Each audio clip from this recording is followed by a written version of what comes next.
Muhammad Sadri wa yassir li amri wa hlul 'uqdatam min lisani yafqahu qawli, amma ba'd. Alhamdulillah pada kesempatan kali ini kita dapat bersilaturahim kembali walaupun dalam kondisi lockdown, dalam rangka farewell Mas Ahmad, Mas Pragito dan Mbak Fitriana. Saya ucapkan selamat keberhasilan mereka menjadi penyemangat bagi kita yang belum untuk menyusul segera melakukan submit. Teman-teman sekalian yang dirahmati Allah Subhanahu wa taala, insya Allah pada kesempatan kali ini akan sedikit sharing terkait dengan haji dari perspektif spiritual dan sosial. Mohon izin share screen Pak Moderator ya. Silakan. Sudah terlihat ya? Ya. Nah, ini berapa lama durasi ini? Nanti kita sesuaikan dengan isi konten. Ya, 20 mungkin yang bagus. Iya. Karena nanti ada request tadi, ada sisi manajemennya juga dimasukkan sedikit. Baik teman-teman sekalian yang dirahmati Allah Subhanahu wa taala, beribadah kita kepada Allah Subhanahu wa taala terdapat beberapa cara ya. Di antara ibadah yang sudah sering kita lakukan sehari-hari, di antaranya adalah sholat, kemudian puasa, zakat.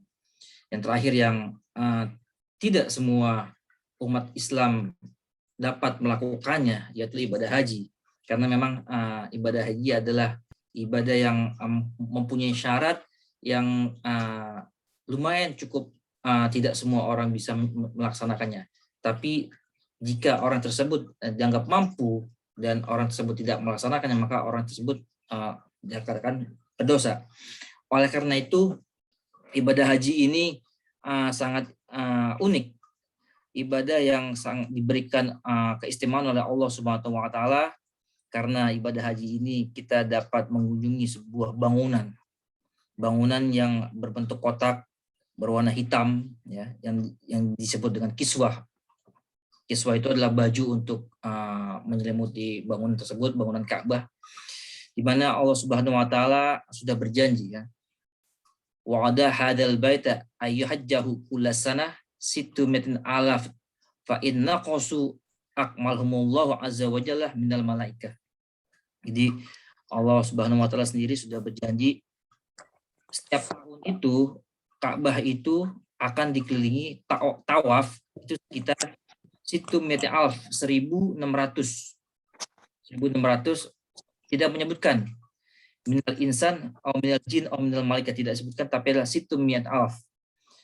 Fa inna qasu, ketika berkurang artinya tidak sampai genap 1600 manusia melakukan tawaf, aklamahullah azza wa jalla minal malaikat, Allah akan mengenapkannya dari unsur malaikat. Jadi walaupun dalam kondisi pandemi seperti ini, Ka'bah terlihat kosong, pada hakikatnya malaikat tetap melakukan tawaf di sekitar Ka'bah. Oleh karena itu, haji merupakan ibadah yang sangat dinanti-nantikan juga oleh umat muslim seluruh dunia. Itu mempunyai aspek-aspek yang dapat kita amati dan kita dapat terapkan dalam kehidupan kita sehari-hari.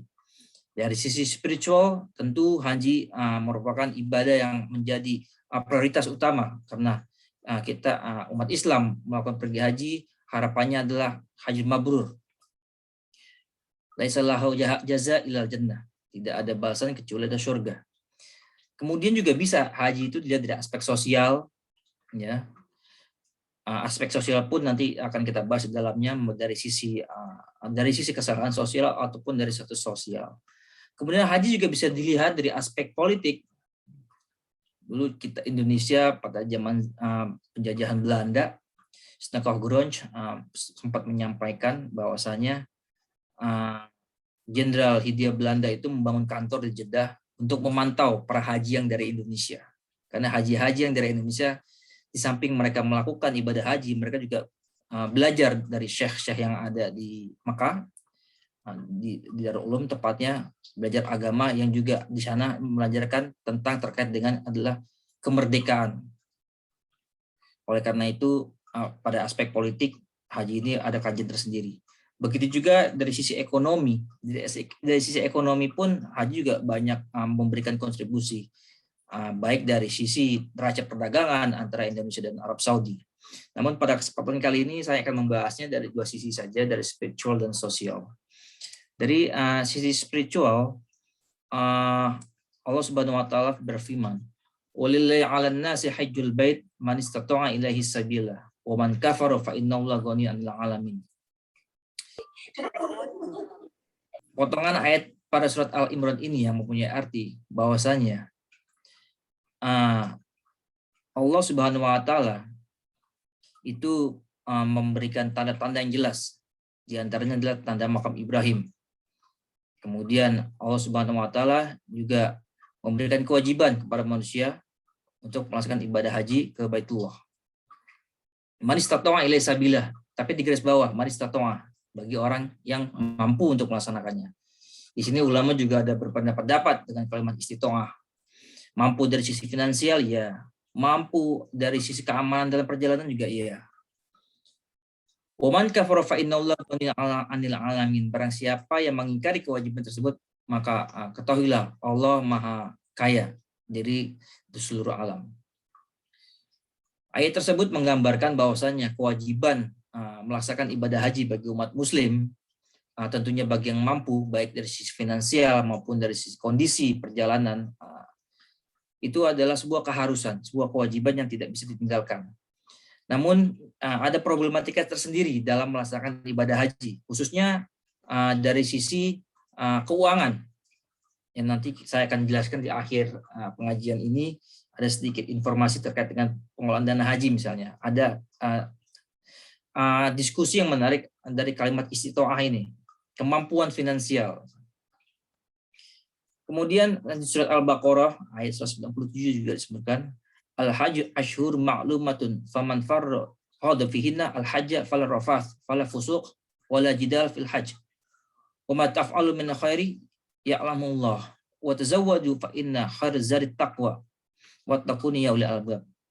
Al-hajj ashhurun ma'lumat. Haji itu ibadah yang sudah diketahui bulan-bulannya, yaitu 9, 10 Zulhijjah.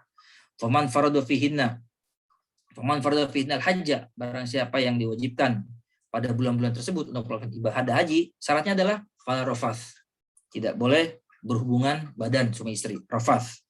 Wala fusuq, tidak boleh melakukan kefasikan, ya, berbuat fasik, berbuat maksiat. Wala jidal, tidak boleh berdebat atau menghina orang lain dalam proses haji. Makanya ketika jamaah haji ingin mendapatkan haji yang mabrur, mulai dari dia melakukan ihram sampai dia melakukan tahallul secara tertib, 3 hal ini yang harus dijaga. Ya, tidak boleh rafath, tidak boleh fusuk, dan tidak boleh jidal dari secara umumnya. Mungkin bisa di full screen, Mas Hafiz. Oh iya.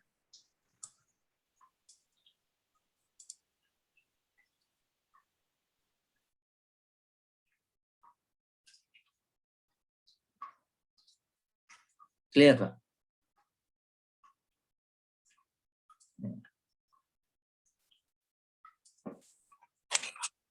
Dari ayat tersebut menggambarkan bahwasanya syarat-syarat untuk sahnya sebuah haji diantaranya adalah tidak melakukan hubungan suami istri ketika ihram, kemudian tidak berbuat fasik dan tidak jidal. Ini adalah kondisi yang sangat sulit jika tidak dipahami secara konteks fikih maupun dari secara konteks psikologi. Misalnya saja kondisi fala rafath wala fusuq wala jidal. Kita tidak boleh berdebat atau berargu sesama jamaah ketika sudah melakukan ihram. Kondisi di lapangan itu dinamika antara jamaah haji pun sangat tinggi, baik dia berpasangan suami istri maupun dengan kelompok jamaah yang lainnya, itu harus saling bekerja sama, harus saling mendukung satu sama lainnya untuk menjaga haji itu sah, untuk mendapatkan ending dari haji itu adalah haji mabrur. Ini adalah salah satu bagaimana Allah Subhanahu wa taala memberikan penjelasan bagi umat Islam yang melakukan ibadah haji, untuk menjaga dari hal tersebut. Kemudian selanjutnya dari sisi spiritual haji ini, umat muslim yang melakukan ibadah haji itu harus melakukan rangkaian-rangkaian kegiatan kegiatan yang diajarkan secara fikih itu sifatnya ini tidak bisa ditinggalkan. Jadi ada rukun haji, kali ini saya akan membahas rukun haji, ada wajib haji. Kalau wajib haji ini ditinggalkan bisa kita ganti dengan dam. Dam itu potong kurban ya, potong kambing. Tapi kalau rukun haji nggak bisa digantikan, wajib harus dilaksanakan semuanya dalam kondisi berurutan. Kondisi spiritual haji ini yang kita lakukan dalam rangkaian rukun haji itu mempunyai makna tersendiri dan makna yang sangat mendalam dari sisi fikih maupun sisi tasawuf. Misalnya saya akan mengambil dari sisi wukuf di Arafah. Wukuf di Arafah itu dilakukan oleh jamaah haji adalah sebagai puncak dari haji, karena haji itu tidak dikatakan haji kalau tidak ada wukuf di Arafah. Ada sebuah riwayat yang disampaikan oleh Imam Ghazali dalam Ihya Ulumuddin. Ini sesungguhnya riwayat ini menceritakan ada seorang sufi yang mukasyafah, muqarrabin. Itu orang sufi yang diberikan keistimewaan oleh Allah Subhanahu wa taala dapat melihat di mana orang pada umumnya tidak dapat melihat. Melihat apa? Melihat iblis. Ini melihat iblis dalam bentuk manusia, physically. Ini disampaikan oleh Imam Ghazali dalam Ihya Ulumuddin. Para aulia tersebut, para orang-orang yang diberikan pandangan khusus, ya, pandangan khusus mata, penglihatannya dapat melihat sesuatu yang tidak orang pada umumnya melihat. Iblis itu menyerupai manusia dalam kondisi nahilul jismi, yaitu kurus, badannya kurus, musaffirul laun, kuning, badannya warna kuning. Baqiul ain, sedang menangis. Maksufuz zuhri, dan punggungnya bungkuk. Kemudian sufi tersebut bertanya kepada laki-laki tersebut, ya, laki-laki tersebut ada iblis. Kenapa badan Anda kurus, nahlul jism? Iblis tersebut berkata, para jamaah haji tidak melakukan transaksi perdagangan ketika melakukan haji. Kalau saja jamaah haji itu banyak melakukan transaksi perdagangan, maka saya tidak akan kurus, saya akan gemuk.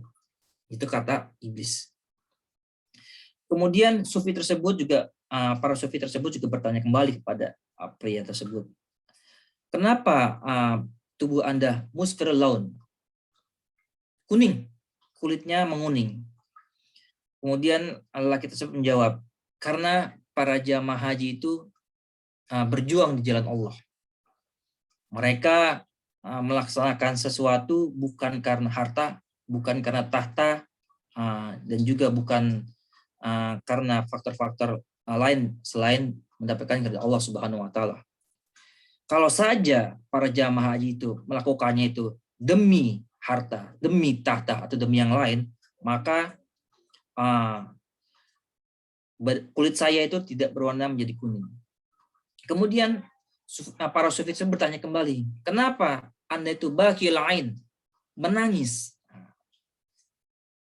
Pemuda tersebut atau laki-laki tersebut mengatakan kepada para sufi, karena jamaah haji melakukan ta'awun ala taqwa, yaitu tolong menolong dalam urusan takwa kepada Allah Subhanahu wa taala.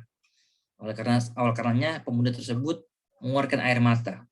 Jika saja para jamaah haji tersebut tidak menolong, tidak saling menolong dalam takwa kepada Allah, maka saya tidak akan menangis.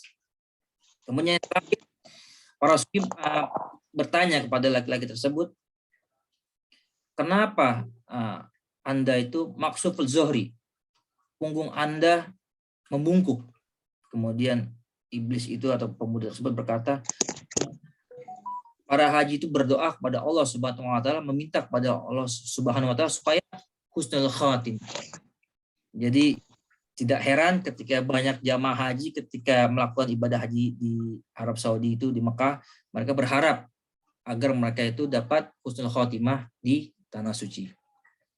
Dari sini kita dapat menyimpulkan bahwasanya untuk mendapatkan haji yang mabrur ada beberapa hakikat yang perlu diketahui, bahwasanya ketika melakukan ibadah haji khususnya di Arafah itu tidak melakukan transaksi perdagangan. Harus benar mempunyai niat yang tulus pada bahwasanya ibadah haji ini untuk tunduk pada perintah Allah Subhanahu wa taala agar mendapatkan haji yang mabrur.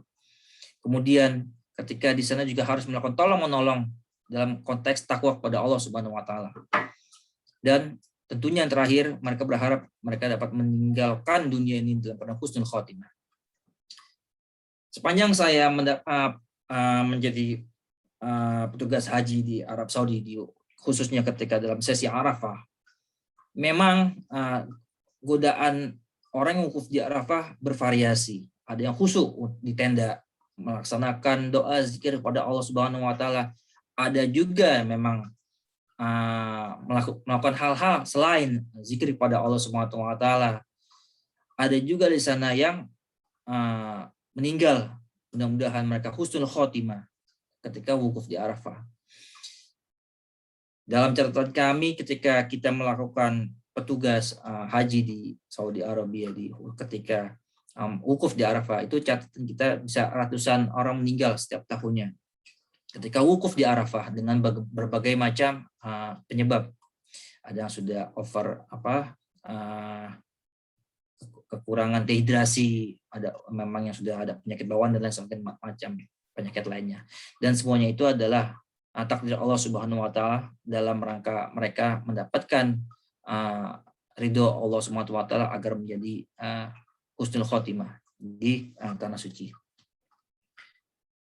Kemudian dampak haji kepada civil society tentunya juga harus menjadi hal yang menjadi perhatian kita semua. Jadi tidak hanya haji kita mendapatkan keridhaan Allah Subhanahu wa taala, tidak hanya kita mendapatkan predikat haji mabrur, tapi juga mempunyai dampak sosial di masyarakat setelah kita melakukan ibadah haji.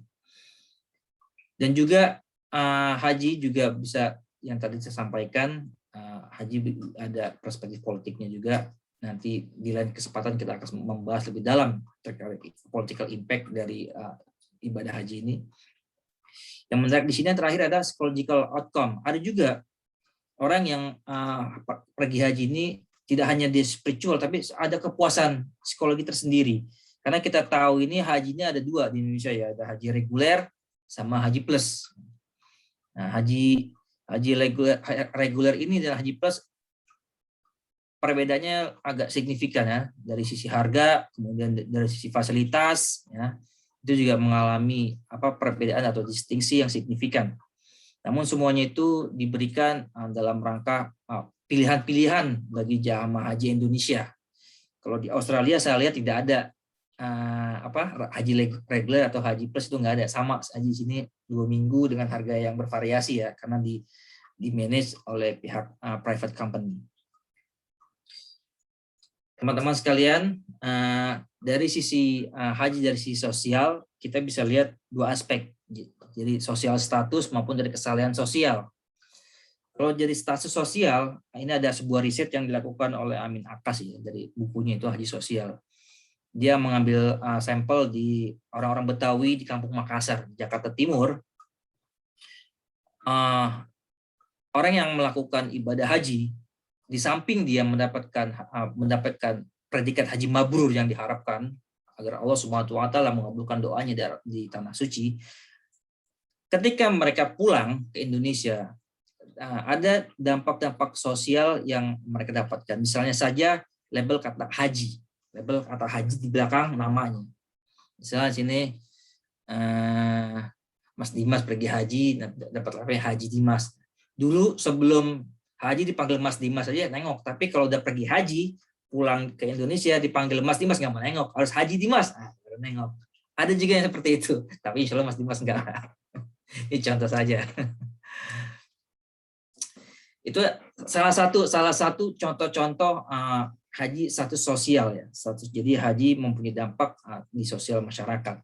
Tapi ada juga status sosial yang dampaknya negatif, artinya konotasinya negatif. Haji konotasi negatif dari perspektif sosial ada juga. Misalnya dia sudah pergi haji dan menjadi tokoh di masyarakat, tapi menjadi tuan tanah misalnya. Dia bermain tanah misalnya. Dibilangnya orang masyarakat Betawi saat itu haji maklar. Haji maklar. Macam-macam predikat haji juga haji abidin. Biasanya PNS ini atau aparat negara yang dapat tugas haji dari dana DIPA ya, dari APBN kan. Dibilangnya haji abidin, haji atas biaya negara. Kadang ada lelucon gini teman-teman sekalian. Biasanya kita kalau haji itu kan kita ada tempat-tempat yang doanya itu makbul. Misalnya di Raudhah, di Masjid Nabawi atau di Multazam ya, depan Ka'bah, depan Ka'bah. Ada sindiran, ada candaan lah ya. Anda itu jangan lama-lama doa depan Multazam. Kenapa? Karena Anda hajinya pakai uang negara. Nanti malaikat nggak mau mendengarnya. Itu hanya lelucon saja. Itu contoh kondisi satu sosial ya. Satu sosial dari orang-orang yang berangkat haji. Kemudian yang kedua ada kesalehan sosial. Ini yang harus kita capai sesungguhnya, ada kesalehan sosial. Artinya apa? Ketika kita sudah melakukan ibadah haji, pulang dari tanah suci, itu sesungguhnya harus memberikan dampak-dampak sosial di masyarakat. Misalnya saja ketika pulang berhaji, dia bisa memberikan pengajaran dakwah kepada masyarakat sekitarnya, atau dia dapat memberikan ketika dia mempunyai rezeki lebih, dia bisa memberikan sumbangsi kepada tetangga-tetangganya di sekitarnya. Misalnya, karena kita ada nilai yang diberikan ketika kita melakukan ibadah haji, ketika kita melakukan sa'i. Sa'i itu ya lari kecil dari Safa dan Marwah. Itu kita membaca doa, Inna Safa wal Marwa min sya'airillah. Faman hajjal baita aw i'tamara fala junaha alaihi ay yatafa bihima. Wa man tatawwa khairan fa innahu la syakirun alim. Ini salah satu doa ketika kita melakukan sa'i ya. Doa tersebut mengandung makna yang menarik untuk bagi jamaah muslim yang melakukan ibadah haji. Di sini ada kalimat wa man tatawwa khairan fa innahu la syakirun alim. Inna Safa wal Marwa min sya'airillah. Sesungguhnya Safa dan Marwah adalah tanda syiar agama Allah. Faman hajjal baita wa i'tamara fala junaha alaihi ay yatafa biha. Faman hajjal baita, barang siapa yang melakukan haji ke Ka'bah, aw i'tamara atau umrah, fala junaha alaihi, dan tidak berdosa baginya ay yatafa bihima, untuk melakukan sa'i di antara keduanya, tawafat bihima, sa'i di antara keduanya. Wa man tatawwa khairan, dan barang siapa melakukan kebajikan dengan ikhlas, dengan sukarela, fa innallaha syakirun alim, maka Allah Subhanahu wa taala Maha mensyukuri dan Maha mengetahui. Artinya apa? Ketika orang sudah melakukan ibadah haji, ada nilai yang tersirat di dalam makna haji, yaitu apa? Tatawwa khairan, ikhlas untuk melakukan kebaikan, melakukan kebajikan. Artinya haji itu tidak hanya untuk mendapatkan status sosial, gelar haji, tidak hanya mendapatkan sebuah predikat haji mabrur di mata sisi Allah Subhanahu wa taala, tapi juga memberikan dampak sosial bagi masyarakat sekitar. Dan inilah salah satu pesan yang tersirat di doa ketika melakukan sa'i. Doa ini adalah tercantum di surat Al-Baqarah ayat 158. Nah, kesolehan sosial ini ada menjadi rangkaian dari sebuah haji mabrur. Dia mendapat kesolehan individu. Haji mabrur itu laisal jaza ilal jannah. Balasannya surga. Haji mabrur, dia tidak rafas, dia tidak fasik, dia tidak jidal. Nah, balasannya haji mabrur, surga. Dan dikatakan juga haji mabrur khairun minad dunya wa ma fihi. Ya, tidak haji mabrur itu khairun minad dunya wa ma fiha. Tidak ada mendapatkan kebaikan-kebaikan lebih baik daripada dunia dan isinya. Haji mabrur itu lebih baik daripada dunia dan isinya. Jadi apapun yang ada di dunia ini tidak kalah baiknya mendapatkan predikat haji mabrur. Nah, haji mabrur ini dengan kesalahan sosial itu adalah menjadi rangkaian yang tidak dapat dipisahkan. Baik teman-teman sekalian, tadi ada permintaan sedikit dari Mas Dimas GCP terkait dengan manajemen haji di Indonesia. Ini saya sisipin overview ya, sepintas terkait dengan manajemen haji di Indonesia. Kita sudah mengetahui spiritual haji seperti apa, bagaimana umat Islam mendapatkan pahala di sisi Allah Subhanahu wa taala dalam melaksanakan ibadah haji. Kemudian kita sudah mengetahui harapan di samping kita melakukan ibadah haji adalah memberikan dampak sosial di masyarakat tentunya. Nah, di sisi lain ada manajemen haji di Indonesia yang menjadi diskusi yang menarik di antara para scholar dan para praktisi hukum di Indonesia. Di Indonesia ada beberapa perubahan-perubahan manajemen yang terjadi terkait dengan pengelolaan haji. Misalnya sebelum tahun 2018, Kementerian Agama itu mempunyai 3 predikat. Dia sebagai regulator, dia sebagai fund manager, dia sebagai operator. Kondisi ini adalah kondisi yang tidak ideal karena potensi fraud, potensi misuse of fund itu mungkin saja terjadi ketika 3 predikat ini dikuasai oleh satu entitas. Kemudian ada reform ketika ada beberapa skandal terjadi di tahun 2018 dengan terbitnya Undang-Undang 34 2014. Regulator operator tetap di Kementerian Agama, namun fund manager di split oleh lembaga baru, namanya adalah BPKH, Badan Pengelolaan Keuangan Haji. BPKH ini lembaga yang independen, bertanggung jawab kepada Presiden melalui Menteri Agama untuk mengelola keuangan haji, mulai dari investasi sampai dengan pembelanjaan yang diserahkan kepada Kementerian Agama.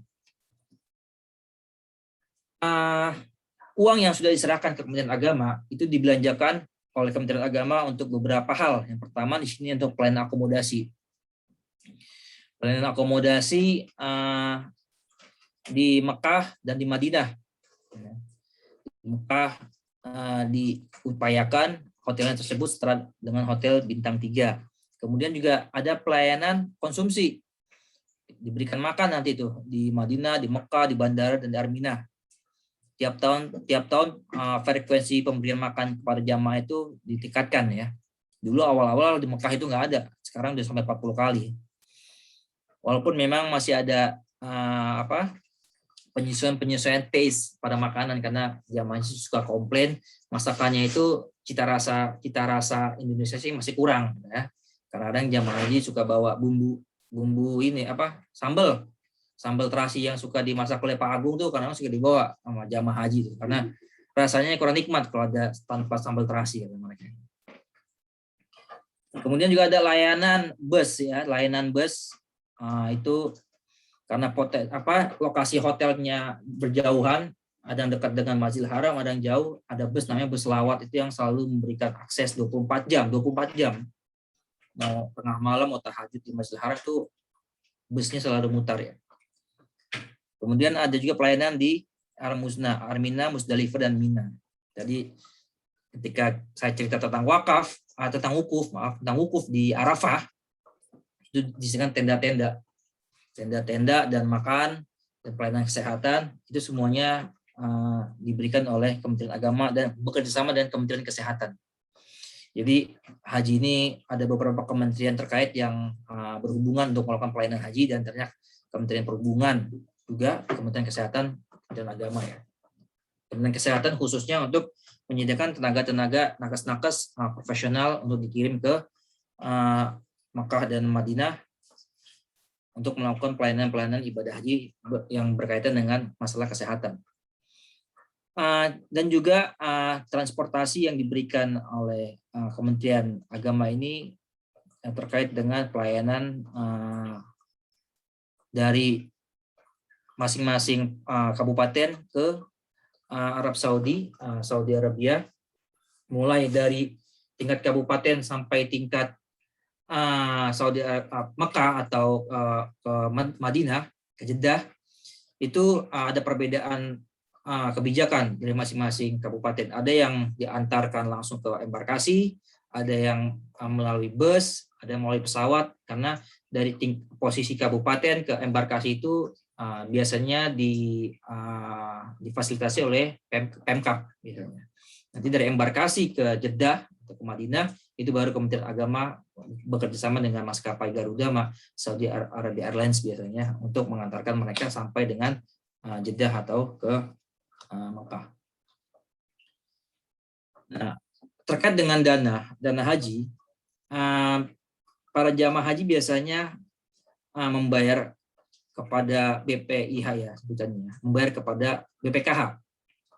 Sebut BPIH ini redaksi lama nih BPIH. Kalau undang-undang yang baru namanya bukan BPIH, BP itu sebesar 35 juta. Ini tahun 2018 ini ya.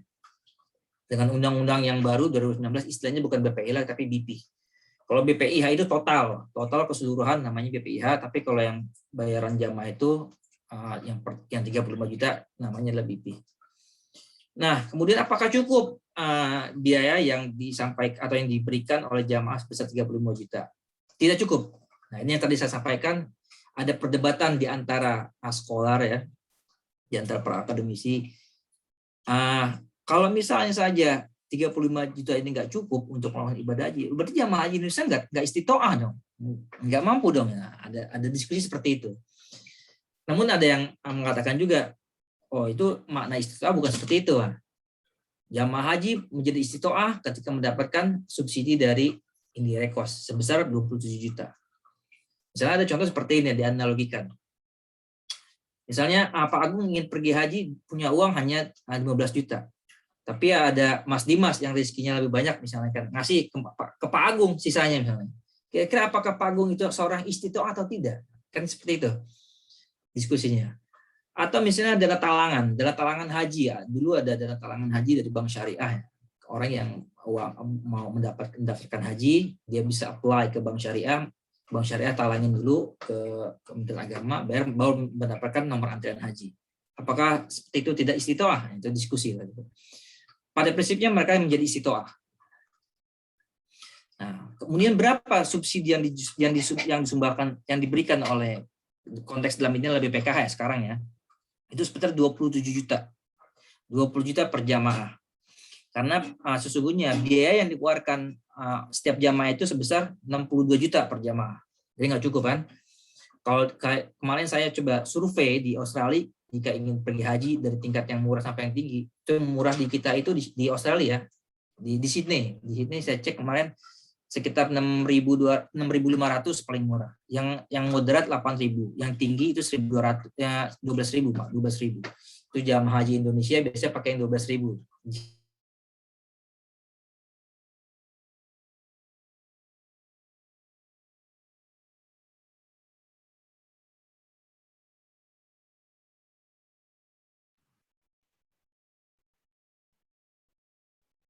Terputus ya, Mas Hafiz.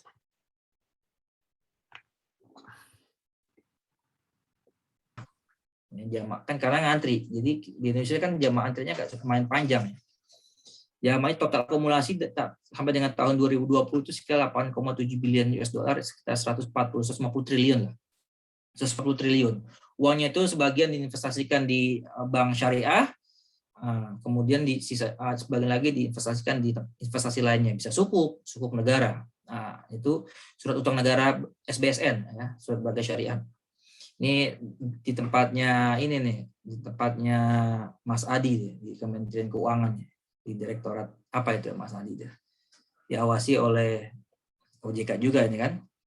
Nah, uang ini diinvestasikan oleh BPKH untuk memberikan subsidi atau suplemen kepada kekurangan uang yang seharusnya dibayarkan kepada jamaah haji Indonesia tadi. Nah, kenapa kok bisa subsidi seperti itu? Karena jamaah haji Indonesia bervariasi masa tunggunya. Di sini kalau kita perhatikan dari Aceh sampai dengan Papua itu yang paling tinggi masa tunggunya adalah di Sulawesi Selatan itu. Bisa sampai 39 tahun. Yang paling singkat ini ada di Ambon 11 tahun. Nah, potensi masa tunggu inilah yang digunakan untuk investasi uang dana haji tersebut oleh BPKH. Nah, kemudian apakah jamaah haji yang masa tunggu ini dapat menikmati hasil investasinya secara langsung? Iya. Ini kalau teman-teman bisa lihat sekarang BPKH itu mengeluarkan virtual account, ya, virtual account. Jadi ketika kalau Mas Dimas mau daftar haji sekarang 25 juta ya, dapat nomor porsi. Misalnya udah masa tunggu 5 tahun, masukkan saya nomor porsi di sini. Nomor porsi di tanggal lahir, nanti muncul berapa bagi hasil untuk Mas Dimas dari 25 juta setoran awal. Apa 200.000 atau 300.000. Nah, uang bagi hasil ini nanti akan diakumulasikan sampai dengan katakanlah misalnya 10 tahun untuk keberangkatan. Akumulasi ini akan menjadi mengurangi yang tadi pelunasan, biaya pelunasan. Jadi kalau kita bayar haji kan di awal kita bayar 25 juta, nanti di akhir kita bayar sisanya itu. Misalnya 10 juta atau 15 juta misalnya, kan tergantung perubahannya. Nah, pembayaran akhir ini bisa berkurang nih karena ada bagi hasil tadi dengan virtual account. Ini baru. Ini kebijakan virtual account ini di Februari 2019. Nah, kondisi ini adalah sebuah kondisi perubahan yang positif dari pengelolaan dana haji di Indonesia dibanding tahun-tahun sebelumnya. Tidak ada seperti ini.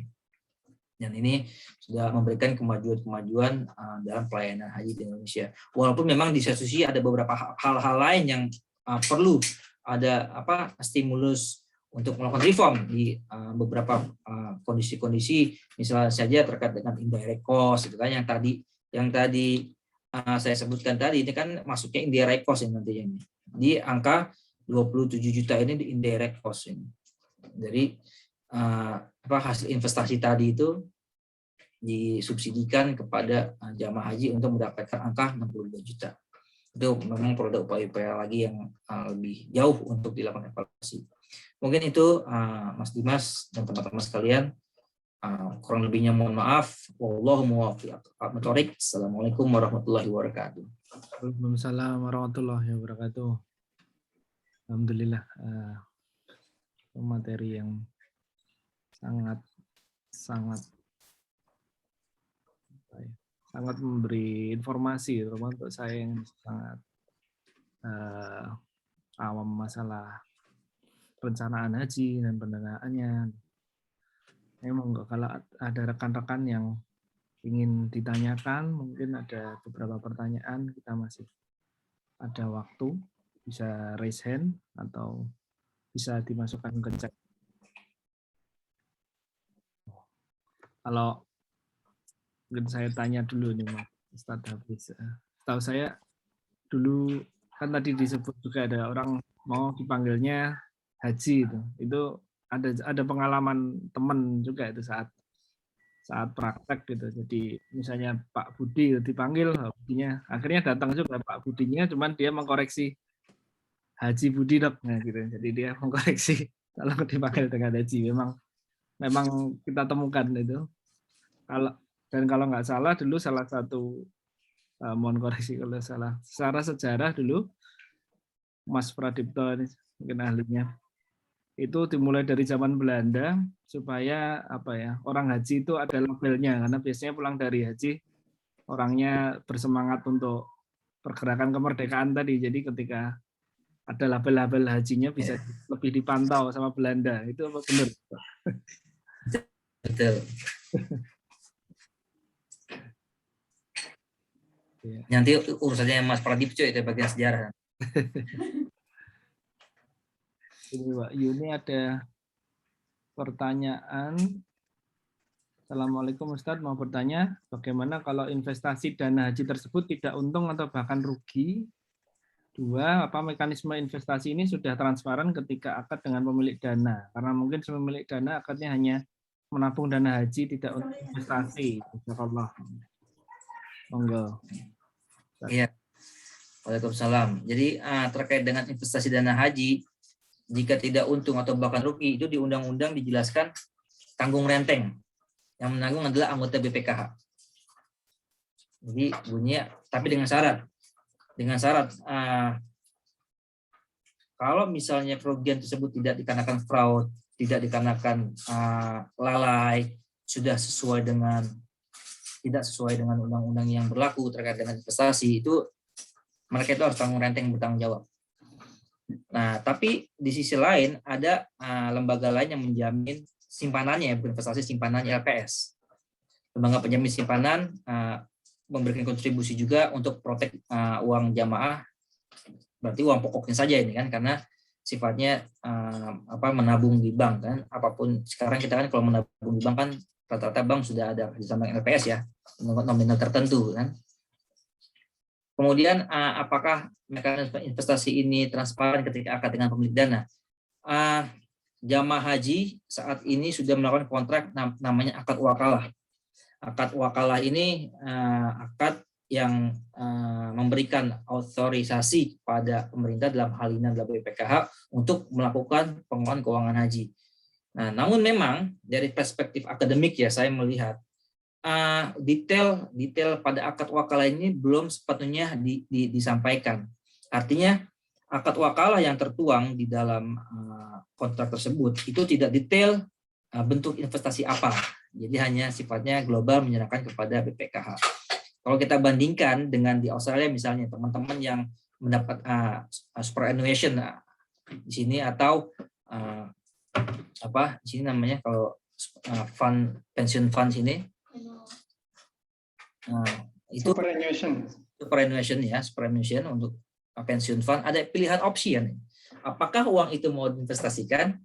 Kalau mau investasikan, mau diinvestasikan kemana? Itu ada opsi-opsinya di sini. Jadi ada pilihan-pilihan yang lebih detail dan lebih memuaskan bagi si pemilik dana. Memang konteksnya dalam dana haji ini, BPKH ini adalah titipan, dana titipan.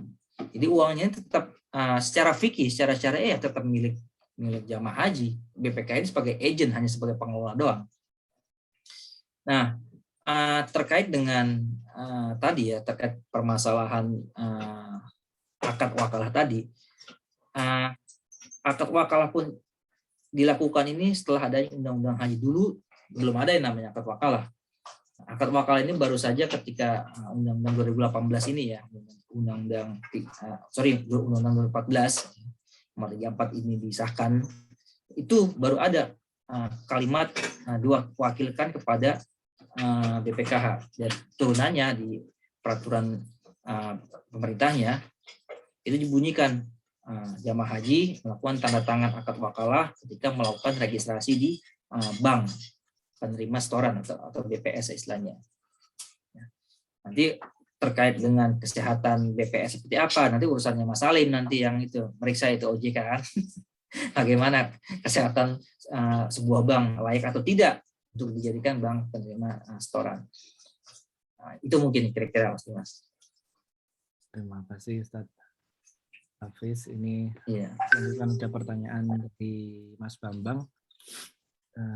Mohon izin tanya Ustaz Hafiz, untuk memberikan layanan yang semakin maksimal, idealnya biaya haji di Indonesia itu berapa kira-kira? Kemudian apa perlu diperbaiki terkait manajemen haji, baik dari manajemen keuangan atau struktur pengelolaan untuk memaksimalkan layanan haji? Perlukah privatisasi tapi dipantau pemerintah?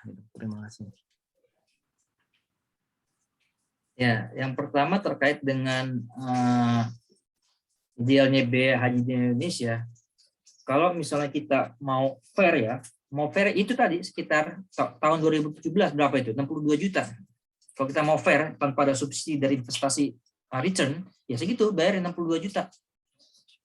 Nah, tapi kan pemerintah ingin memberikan kemudahan bagi masyarakat yang ingin ibadah haji agar nggak terlalu tinggi biayanya ya.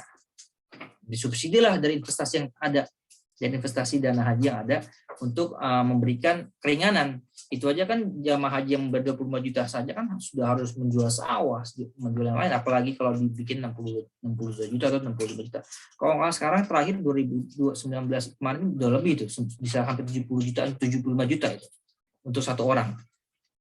Itu kalau misalnya tadi Pak Bambang menanyakan idealnya, segitu idealnya. Pembayaran jamaah haji 70 juta. Dan itu rasanya sangat memberatkan bagi masyarakat. Kemudian yang kedua terkait dengan manajemen keuangan, apakah privatisasi atau dipegang gabungan, itu sebenarnya political will saja ya. Pernah haji itu dipegang swasta zaman tahun 1950-an, zaman era Soekarno itu pernah. Namun ada skandal besar. Dulu kan kita tahu PT Arafah dulu kan, skandal besarnya itu ketika jamaah tidak diberangkatkan, ribuan jamaah tidak diberangkatkan, itu masih menggunakan kapal laut. Itu ketika jamaah haji dipegang oleh swasta saat itu menjadi polemik yang besar, akhirnya haji diserahkan ke pemerintah. Bagaimana kalau dengan seperti umroh? Ya kita lihat umroh kemarin saja menjadi skandal juga first travel dan lain-lainnya. Mereka melakukan skema Ponzi. Saya melihatnya begini, ada plus minusnya. Ketika dipegang pemerintah pun ada minusnya juga. Skandal juga terjadi juga sekarang. Namun skandal tersebut lebih mudah ditangani dibandingkan dengan diserahkan ke pihak swasta. Saya melihat seperti ini. Ini opini saya ya. Ini opini saya. Lebih mudah ditangani ketika ada masalah skandal di pemerintah itu lebih mudah ditangani dibandingkan ketika ada skandal di pihak swasta. Bayangkan jamaah first travel, siapa yang mau menanggung itu? Mereka ketika ada fraud terjadi, agak berat tentunya. Tapi ketika ada fraud atau ada default di pemerintah, itu sesungguhnya pemerintah sudah bisa memberikan solusi untuk sampai saat ini. Walaupun saya melihat undang-undang yang ada pun ini perlu ada review dan perlu ada amandemen. Kalau saya pribadi melihat undang-undang di 34 2014 ini. Misalnya saja gini. Kalau kita bandingkan dengan Malaysia itu ada garansi di tabung haji Malaysia itu menarik itu. Ada garansi dari pemerintah, dari APBN lah kalau kita ya. Jadi ketika tabung haji Malaysia mengalami default itu APBN pemerintah bisa menyuntik dana ke tabung haji Malaysia. Dan itu tertera di Undang-Undang Haji Malaysia. Dan itu pun terjadi kemarin 2016 2,5 miliar default. Akhirnya pemerintah melalui SPV Special Purpose Vehicle menyuntikkan dana untuk agar balance flow-nya itu akan kembali normal. Itu disuntik oleh pemerintah. Itu Malaysia. Idealnya Indonesia harus seperti itu, undang-undangnya harus ada jaminan dari APBN. Namun saat ini political will di Indonesia belum ya. Mungkin kedepannya mungkin bisa jadi ke arah sana. Karena memang pengelolaan haji ini nggak bakal selesai, nggak bakal berhenti sampai hari kiamat ini kan, akan terus menerus sampai kiamat, sampai kita nggak tahu sampai kapan ini. Jadi memang perubahan yang ke arah lebih baik pun harus tetap disuarakan dan dievaluasi. Mungkin itu. Terima kasih Mas Hafiz. Ya. Pertanyaan lagi dari Mas Ade, Ustadz, apakah benar orang yang sudah meninggal bisa diwakili berhaji? Oh iya, tentu bisa, badal haji bisa. Cuman hati-hati juga ini, badal haji banyak pemainnya juga, Mas Ade. Jadi gini, saya itu pernah melakukan interview dengan mukimin di Mekah ya. Mukimin itu orang Indonesia yang sudah lama tinggal di Mekah, khususnya di sekitar Masjidil Haram. Salah satu pendapatan mereka itu adalah badal haji. Ya, bisa badal haji, bisa dam ya, jualan kambing atau badal haji. Badal haji secara fikih bisa dilaksanakan ya. Jadi nanti kita niatkan hajinya itu untuk siapa, orang tua kita misalnya yang belum, itu sangat sekali bisa secara syariah, secara fikih bisa diniatkan. Nah, permasalahan yang ada adalah ketika mereka itu menjadi badal tapi dia tidak melakukan haji tersebut. Ada kasus seperti itu. Jadi saya tanya, loh kok bisa? Bagaimana caranya? Dia cerita, begini Pak, kata dia. Ini ketika saya mau melakukan badal itu harusnya one to one ya, satu orang membadalkan satu. Nggak boleh satu orang banyak, nggak boleh satu orang satu. Dia enggak, dia satu orang banyak. Tuh. Yang kedua, terus bagaimana membuktikannya? Ya tinggal sertifikat Pak. Tinggal saya cetak sertifikat, saya kasih foto, jadi badal ada.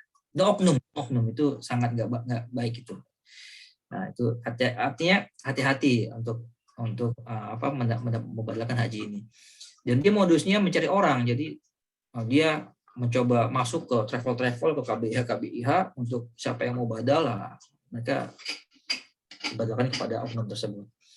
Namun yang perlu saya garis bawahi, badal haji secara fikih ada, memang boleh, karena memang salah satu bentuk biasanya orang tua ya, anak pada orang tuanya yang belum bisa berkesempatan melakukan ibadah haji, salah satu bentuk kita sebagai anak soleh. Karena gini, hadis Rasulullah SAW, idza mata ibnu Adam in qata amal ila thalathah, kan di antaranya kan waladun soleh alladzi yad'ula amal jariyah al-iflu tafawbih, kan? Anak yang soleh mendoakan orang tuanya. Di antaranya itu adalah mendoakan orang tuanya ketika habis sholat, dan juga memberikan badal haji ini adalah salah satu bentuk kita berbakti kepada orang tua, dan itu memang sangat dianjurkan. Jadi salah satu bentuk kesolehan sosial juga. Jadi kita tidak egois untuk diri kita sendiri. Mungkin kita apalagi yang penghasilannya dolar di Australia, gampang kan pergi haji. Bisa 2 kali, bisa sekali atau 2 kali, bisa setiap tahun pergi haji di Australia dengan penghasilan dolar. Karena kalau kita melihat labor di Australia ini sangat berbeda dengan labor atau services di Indonesia kan. Jadi memang peluang untuk melakukan ibadah haji melalui Australia, apalagi ibadah, itu sangat tinggi dibandingkan di Indonesia. Mungkin itu. Terima kasih. Mas Adek resen ya? Ya, sedikit pertanyaan tambahan. Ya. Apakah ada ini ya lembaga resmi untuk badal haji ini gitu? Jadi jalur resmi gitu, Mas Hafiz? Iya, di Kementerian Agama ada, Pak Ade. Di Kementerian Agama ada khusus untuk badal haji ada. Nanti kalau orang haji di ketika memang niat ingin badal itu ada mekanisme sendiri di Kementerian Agama. Atau bisa juga ke travel yang sudah memang terpercaya, itu juga ada juga, travel KBKB yang terpercaya juga. Namun jangan sampai, biasanya yang nakal ini oknum menawarkan tanpa ada track record yang jelas, itu juga ada. Tapi ya kalau lihat dari sisi tasawuf atau hakikat ya, biasanya kan kita kan husnuzon aja kan. Kalau ibadah husnuzon ya perkara dia nakal atau tidak nakal itu perkara lain yang kita mendapatkannya di sisi Allah Subhanahu wa taala, itu dari sisi sufinya, taufnya. Mungkin itu Mas Ade. Siap. Terima kasih Ustadz. Menarik sekali ya. Ini pertanyaan terakhir mungkin dari Pak Agung ini, karena sudah cukup malam. Dari Pak Agung mohon tanya Ustadz. Pertama, mohon apakah ada political will, semacam roadmap dari pemerintah untuk menyerahkan masalah haji ke pasar swasta? Dan yang kedua, bagaimana kalau ada orang menarik uangnya di dana haji, dapat menikmati imbal hasil dari investasi haji juga? Gitu. Ya. Yang pertama terkait dengan roadmap swasta tadi saya sampaikan ya. Diskusi yang terjadi di Komisi 8 saat itu memang saat itu akan dibentuk khusus lembaga di luar Kementerian Agama untuk lembaga haji. Namun hasilnya adalah hanya keuangannya saja. Jadi keuangan diserahkan ke badan tersendiri, namanya BPKH ini, khusus untuk mengelola keuangan haji. Adapun operasional dan atau event organizer-nya tetap di Kementerian Agama. Padahal pada awalnya ada diskusi juga diskusi juga untuk 100% untuk dikelola oleh badan tersendiri. Namun setelah dikaji itu ternyata cost-nya itu lebih tinggi. Kenapa cost-nya lebih tinggi?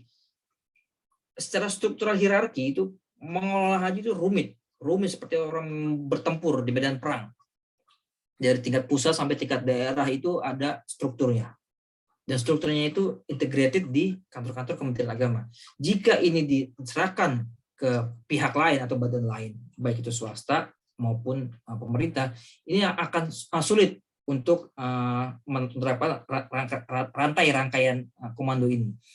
Nah, itu yang saat kajian itu ketika akan diserahkan ke lembaga badan negara non kementerian, itu akan cost-nya itu akan lebih tinggi, makanya akhirnya diserahkan ke tetap di Kementerian Agama, namun untuk pengelolaan keuangan diserahkan ke BPKH di satu kantor, kan satu office doang, dia tidak punya cabang-cabang tempat lain, belum mempunyai cabang-cabang di provinsi-provinsi atau kantor-kantor wilayah. Nah, kemudian yang kedua terkait dengan bagaimana kalau ada orang menarik uang di dana haji. Nah, kalau misalnya dia membatalkan haji tengah jalan, uang pokoknya dapat dikembalikan, tapi untuk imbal hasilnya belum ada mekanisme ke arah situ. Jadi mekanisme imbal hasilnya itu masih yang sekarang ada itu masih untuk orang yang berangkat. Kalau untuk orang yang batal belum ada mekanisme ke arah situ. Mungkin nanti buat masukan chapter saya bagus juga itu Pak Agung. Ada imbal hasilnya juga. Ya, terima kasih Pak Hafiz atas jawaban-jawabannya. Karena malam juga diskusinya sebenarnya menarik, banyak sekali pertanyaan juga dari saya dan mungkin dari teman-teman. mungkin bisa dilanjutkan saat kita nanti bisa bertemu offline atau saat ketemu Ustadz Hafiz secara langsung. Kemudian sebelum nanti di akhir dipimpin doa oleh Ustadz Hafiz, ini dari teman-teman yang akan melanjutkan perjalanan ke Indonesia, kita persilahkan untuk memberikan sepatah dua patah kata. Dipersilakan untuk dari Mas Ahmad dulu, mungkin. Ini persilakan. Terima kasih waktunya Mas Dimas. Assalamualaikum warahmatullahi wabarakatuh. Waalaikumsalam warahmatullahi wabarakatuh. Pertama sekali lagi terima kasih atas Ketua Pengajian yang telah mengadakan dan mengorganisir kegiatan pada malam hari ini. Banyak yang bisa kita ambil dari apa yang disampaikan oleh Ustadz Hafid tadi dan pengetahuan-pengetahuan baru, dan tentu itu akan sangat bermanfaat dan tentunya menjadi amal dari Ustadz Hafid juga. Selanjutnya saya dan keluarga insya Allah tanggal 7 Oktober nanti akan kembali lagi ke tanah air. Saya secara pribadi mohon maaf yang sebesar-besarnya apabila selama kami berada di jilsah ini ada kekurangan, ada kesalahan, ada kekhilafan. Kami secara pribadi mohon maaf yang sebesar-besarnya, dan tentunya 4 tahun setengah mungkin ya 4 tahun setengah di sini, banyak keluarga baru di sini kami dapatkan, banyak ilmu-ilmu baru dari komunitas ini yang bisa kami serap, dan secara jujur saya juga sampaikan pertama kali sebelum saya datang ke Sydney juga saya banyak dibantu oleh kawan-kawan yang ada di komunitas pengajian ini sebagai persiapan untuk berangkat ke Sydney.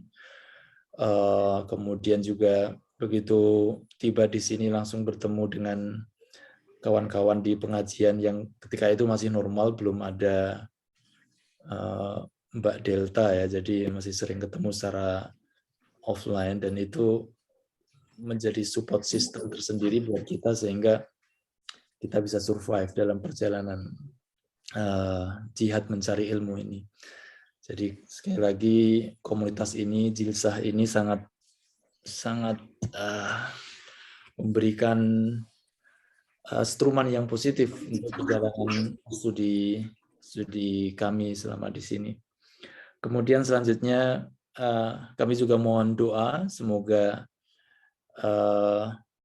meskipun saya sudah submit tesis, tapi sebenarnya deg-degannya juga belum berakhir karena ini juga masih menunggu hasil ujian. Dan sampai di Indonesia juga akan terus menunggu karena perkiraan mungkin sekitar 2 bulan, bahkan bisa lebih. Mohon doanya semoga terus mendapatkan kemudahan sampai selesai nanti keluar hasil ujiannya.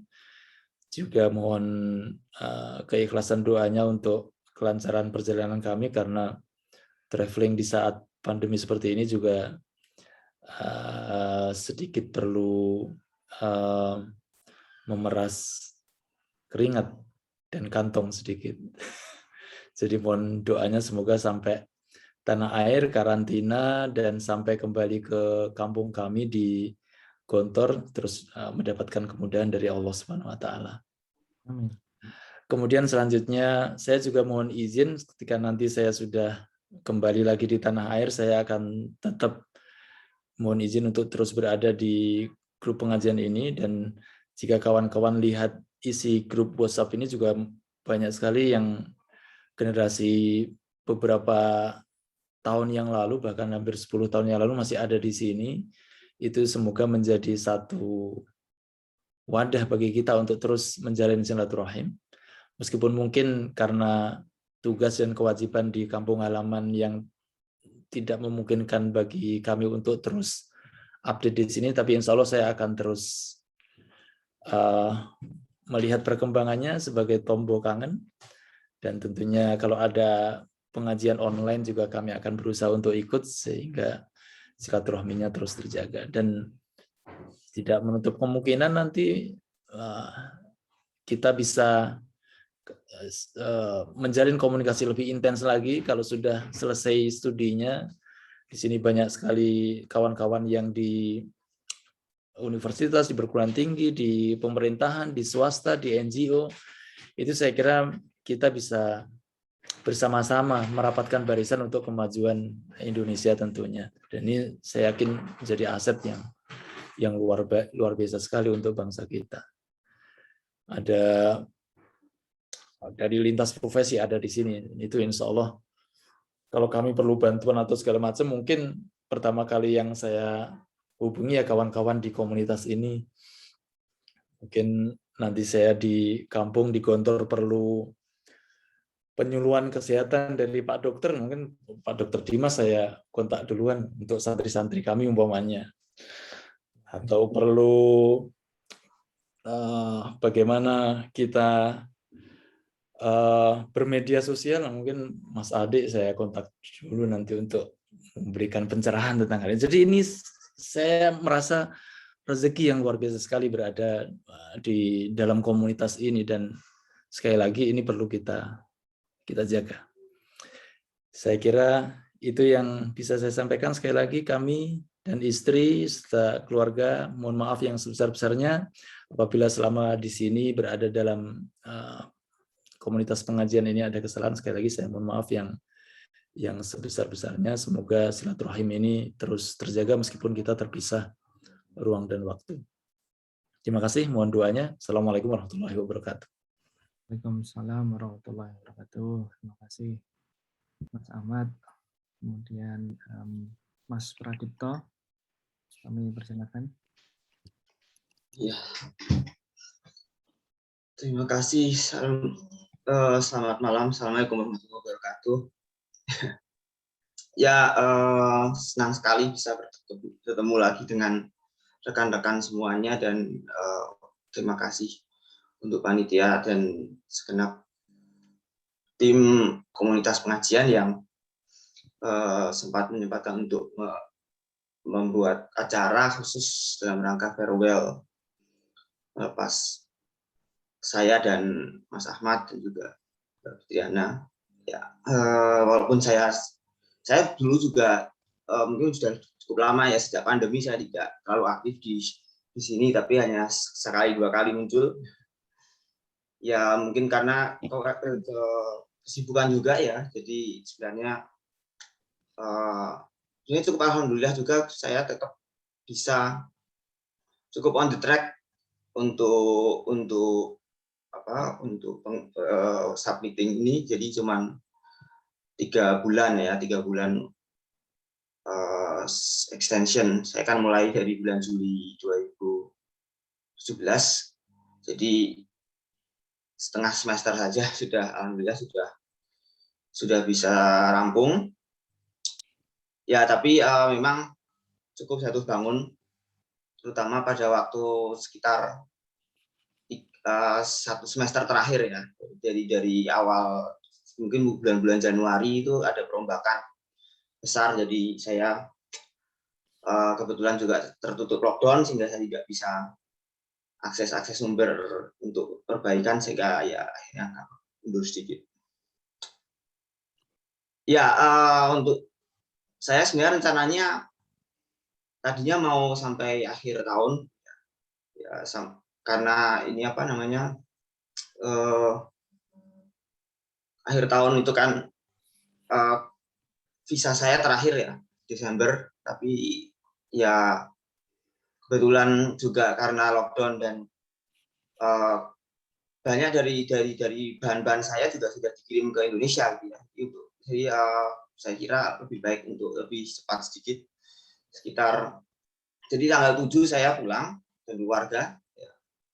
Cuman tapi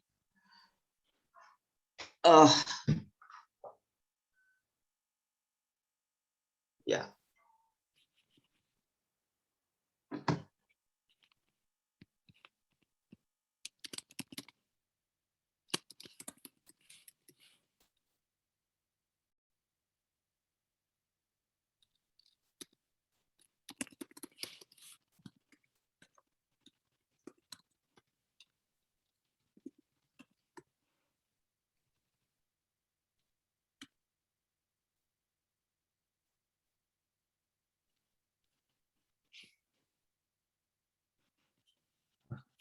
Hang.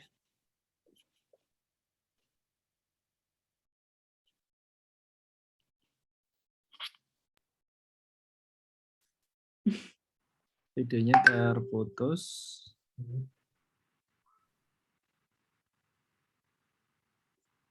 Oke, terima kasih Mas. Kayaknya. Iya, plug out. Ya, terima kasih Mas Pradipto. Terus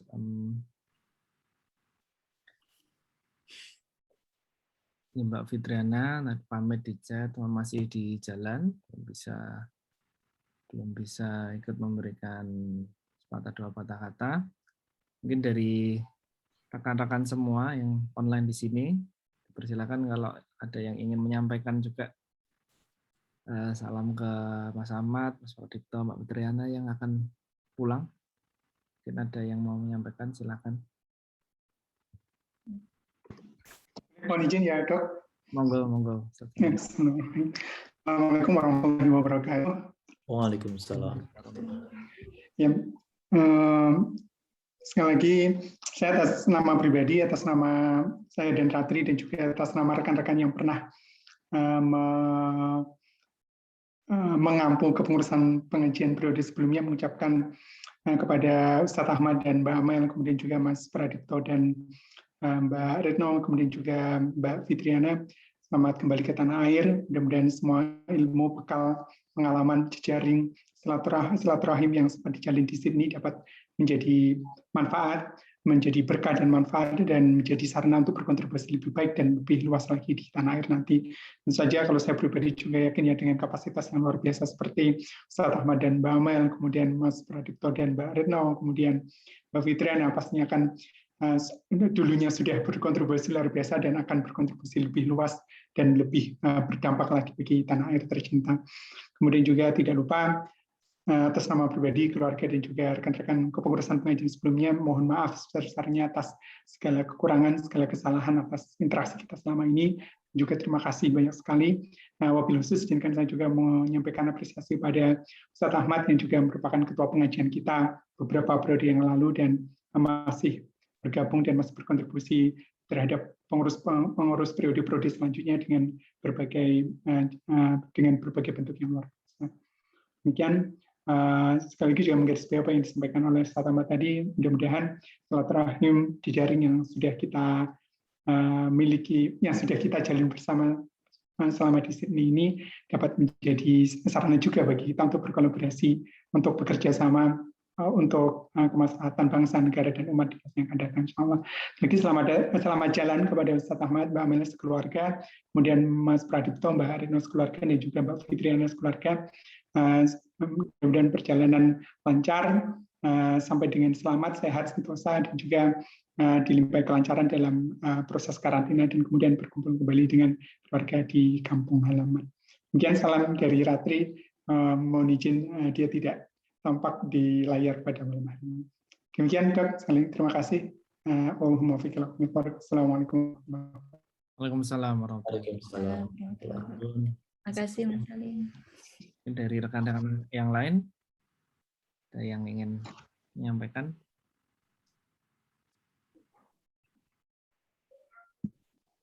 Ayo.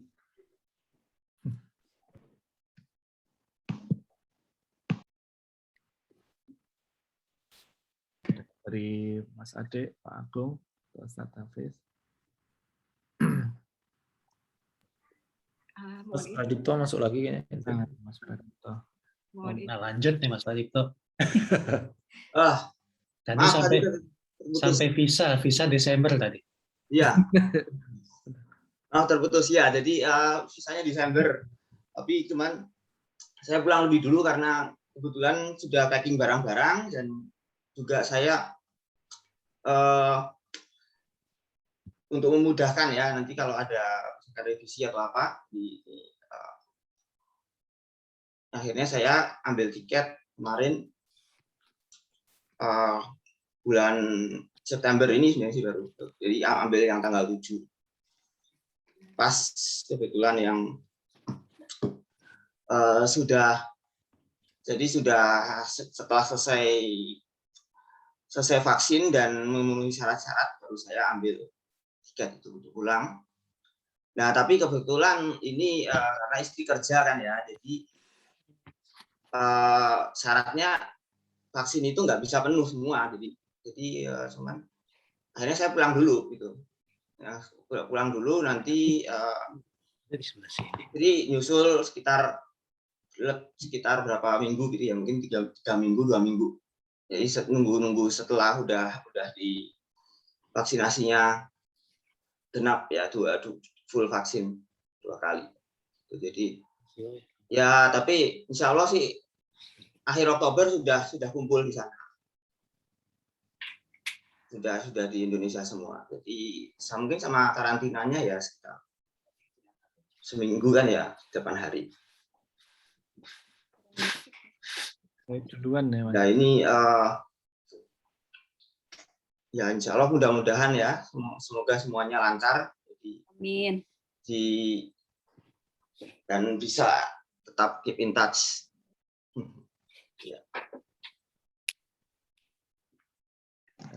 Ya, terima kasih atas dukungan teman-teman semua. Saya mungkin tidak begitu bisa sharing banyak, ya. Tapi sekali lagi terima kasih atas acaranya ini, dan semoga kita tetap bisa saling bersilaturahmi. Insya Allah. Insya Allah. Assalamualaikum warahmatullahi wabarakatuh. Waalaikumsalam warahmatullahi wabarakatuh. Pak Adipto. Ini tadi kayak Mbak Dewi ya, pengen monggo Iya. Mbak Dewi.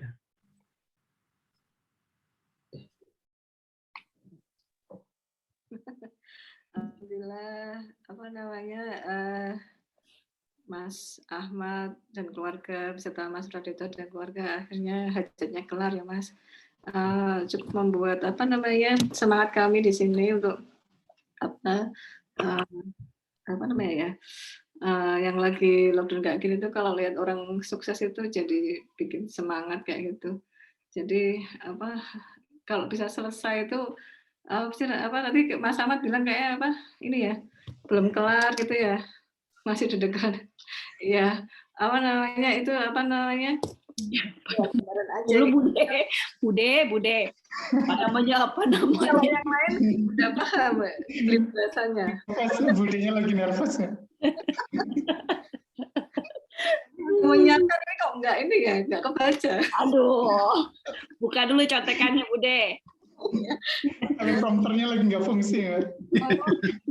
Teleprompternya lagi nggak fungsi.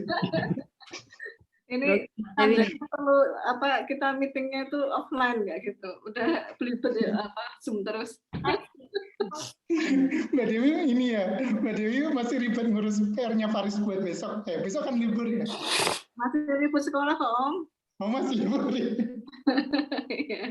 Ya seneng aja lihat Mas Ahmad, Mas Pradipto akhirnya bisa pulang, dan Mbak Nugraheni ya tadi ya. Mbak Fitri ya, senang sekali teman-teman udah bisa pada kelar. Mudah-mudahan kami yang di sini juga bisa mengambil hikmahnya. Emang yang penting dikit-dikit, kalaupun ada banyak cobaan ya emang itu seperti itu.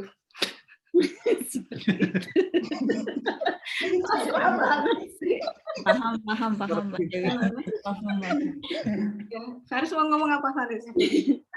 Katanya seperti ibunya nggak jelas. Jelas. Ya, selamat ya Amel, aku akan merindukanmu. Aku hampa tanpamu Amel. Mbak Dewi. Itu aja sih Mas. Kami tunggu nanti Mbak Dewi di Ponorogo. Oh iya. Sambut reok nanti. Sate kan reok nanti. Mbak Dewi sampai kapan nih? Apa? Mbak Dewi sampai masih 1 tahun ya, atau 2 tahun lagi? 1 tahun Mas. Kalau 2 tahun berarti saya bayar sendiri Mas. Oh, iya. Berarti barengan dengan Mas Ade ya? Oh iya. Mas Ade dan saya agak lupa. Wah, itu nanti bisa rombongan. Iya. Mbak Dewi sama Mas Ade. Ya, mungkin kita bertahap dulu ya, submit dulu baru kita pikirkan pesawatnya ya. Iya. Ya, selamat ya, ikut seneng. Itu aja Mas, terima kasih. Matur nuwun Mbak Dewi. Bu Bagia, Bu Bagio. ada kesan. Nggak ada, cuman ucapan aja selamat kepada Ustadz Ahmad dan keluarga, Mas Pradipto dan keluarga, juga Mbak Fitriana dan keluarga. Selamat sudah merampungkan amanahnya dan selamat kembali ke tanah air. Semoga perjalanannya lancar, diberikan kesehatan. Amin. Amin. Dijemput ya Mbak. Oh iya, nanti digelar karpet merah. Karantina.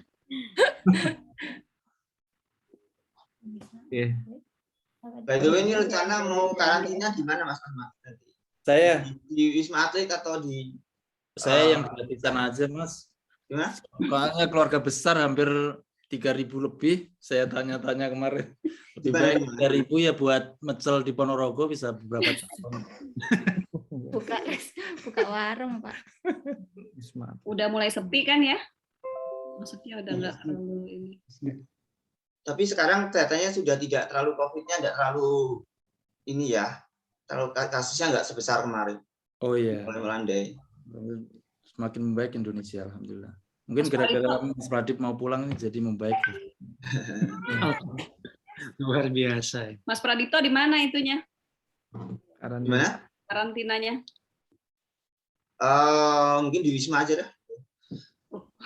Atau Belum itu ya. Kalau di Wisma bisa jogging, Mas. Bisa jogging, Ya. bisa ada ngopi-ngopi. Yang gratis aja lah. Cuma di kamar aja. Iya. Kalau Wisma Atlet bisa dibiayai kalau student ya. Ya.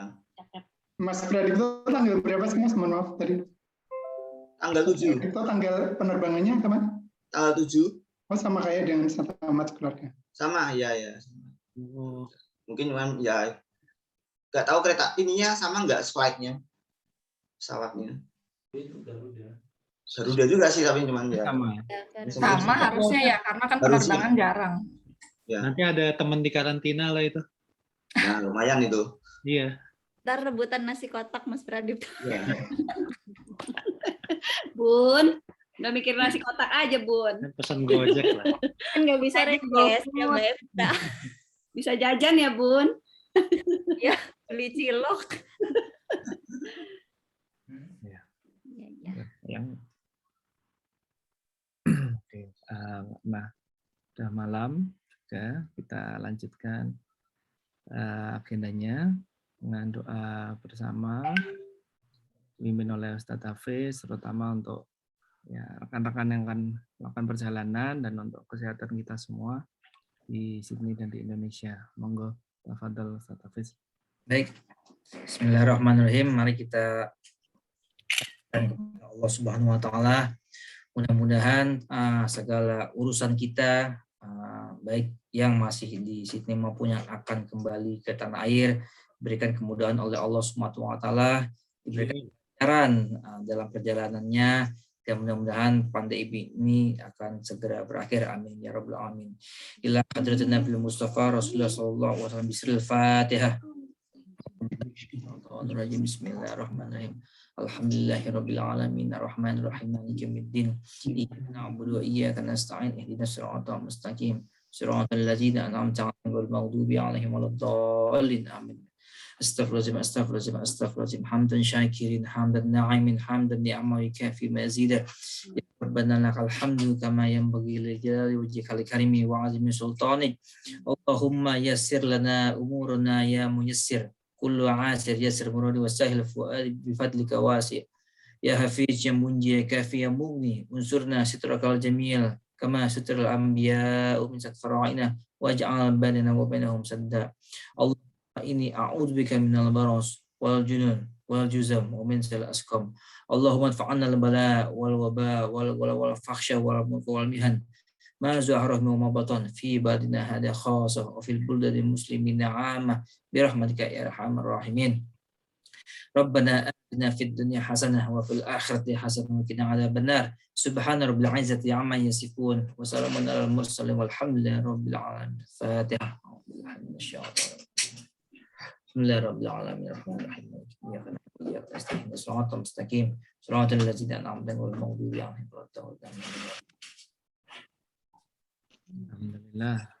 Terima kasih atas doanya Ustaz Hafiz. Dan untuk menutup, mohon rekan-rekan bisa menyalakan videonya sejenak untuk kita lakukan foto.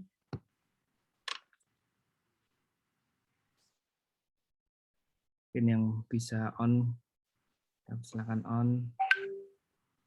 Untuk Mas Riza, kemudian Mas Adi, Mbak Enda, Pak Kirana, Mas Cahyo, Mbak Yuni.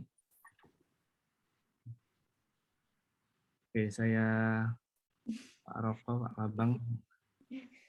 Ini saya capture. Hitung-hitung. 1, 2, smile, 3. Sekali lagi. 1, 2, sip nih. Ya. Jadi kayak couple. Iya nih. Audisi couple. Mbak Nurul mana nih Mbak Nurul? Mbak Nurul Pak Agung. Udah tidur. Lagi. Wah, Kak ngeterno konsulere yang Jombang ya. Ya. Terima kasih. Tidurnya sore-sore. Berarti malam nanti gangguin. Curhat di sini di grup aja. Ya. Di sini kita setelah tanggal 11 kita mau kemana? Apa mau open house? Di outdoor, Bun, di outdoor. Oh, iya outdoor ya. Barbecue, Pak Ketua. Barbecue. Itu Maryville belum jadi, Taman Maryville kan? Ya belum jadi-jadi. Nanti Zoom ya kalau itu barbekyuan. Iya. Ikut menikmati. Ya, Mbak Evita, apa kabar Mbak Evita? Alhamdulillah. Alhamdulillah. Di blur itu Mbak Fitri. Iya. Mbak Amel, gimana udah siap-siap Mbak? Belum, mau bantuin Mbak. Boleh datang nggak nih? Ya kapan Mbak kita hari apa nih kita sebelum Mbak Amel sampai kapan di itu di Elis ya?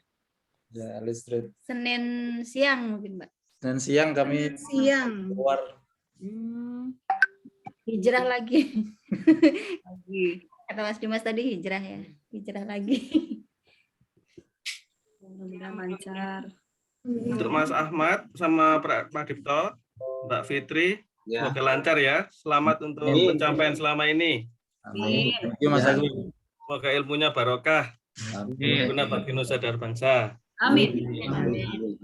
Amin. Terima kasih semuanya. Nih, Mas Padito kapan nih keluar dari WNJ? Kenapa? Kapan keluar dari WNJ, Mas Padito? Keluar dari WNJ? Oh iya, ini saya keluar itu hari Rabu paling. Mungkin nginep semalam di hotel gitu. Ya, kira itulah. Dampingnya udah dapat Mas. Kemarin Mbak Retno nanya, aku nggak ada infonya. Oh, dampingnya iya, kami ini aja ngambil dari agennya gitu. Oh, dapat jadwal. Iya, minta agennya dikeluarin gitu. Oh. Dibersihin. Oh, oke. Diurus. Bayar apa gratis itu, Mas Pradip? Bayar, tapi dari uang bonnya itu paling. Oh, potong bon. Potong bon ya. Uang bon ya.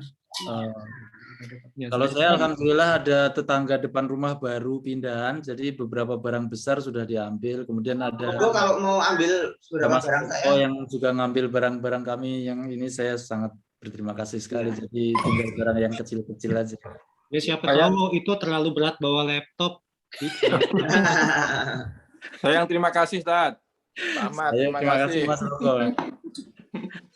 Mau ngambil alih kasur saya juga boleh.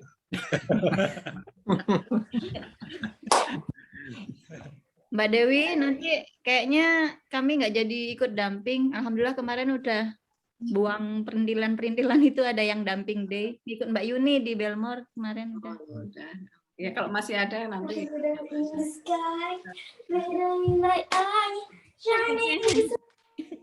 Siapa itu nyanyi? Anak siapa yang menyanyi? Pak Roko. Anak saya itu loh. Masuk suaranya. Pak Roko ini jauh dia di Carlington. Tapi paling rame Ubernya di sana. Libur ini. Saya pamit dulu, Bapak Ibu semua. Oke, Pak Agung. Ini malam ada dinas. Iya, Pak Agung. Dinas apa nyusul istri, Pak? Kenapa? Dinas apa nyusul istrinya? Dinas, ada dinas. Kan udah tahu jadwalnya. Oke, monggo semua. Assalamualaikum. Waalaikumsalam. Oke. Izin juga. Kita bisa Ain mana? Ya udah, kita juga mau pamit. Oke. Pamit juga. Selamat. Selamat jalan semuanya. Amin, lancar, sehat. Amin. Assalamualaikum warahmatullahi wabarakatuh.